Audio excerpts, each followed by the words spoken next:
প্ৰকৃতিয়ে আমাক বহু শিক্ষা দি থাকে। কেৱল আমি মনোযোগেৰে প্ৰকৃতিক চাব লাগে, অধ্যয়ন কৰিব লাগে।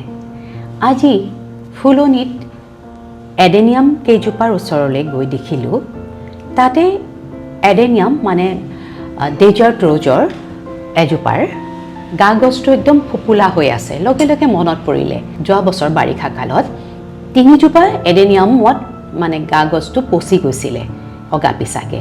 তাৰে 2জোপা মই মাটিৰ পৰা উঠাই আনি ইণ্টাৰনেটত পোৱা ভিডিঅ'ৰ চাই পৰিচৰ্যা কৰি বচাবলৈ চালোঁ, কিন্তু মৰি থাকিলে।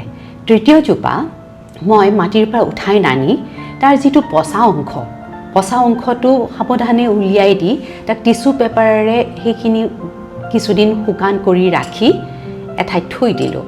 পিছত মই পাহৰিয়ে গ'লোঁ, বাচিব বুলি মই আচলতে আশাও কৰা নাছিলোঁ।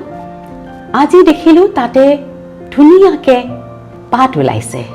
কিছুদিনৰ পিছত হয়তো ফুলো ফুলিব।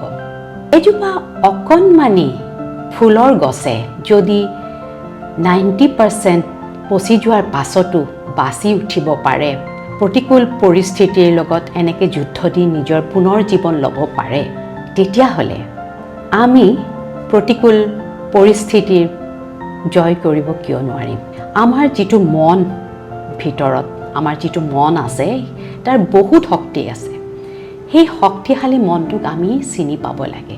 মনৰ জোৰেৰে বহু ডাঙৰ বেমাৰো ভাল পোৱা শুনিছোঁ। গতিকে বেমাৰ জয় কৰিব পাৰি যদি প্ৰতিকূল পৰিৱেশৰ পৰাও আমি নিজকে মুক্ত কৰিব পাৰিম, জয়ী হৈ ওলাই আহিব পাৰিম, নহয়নে?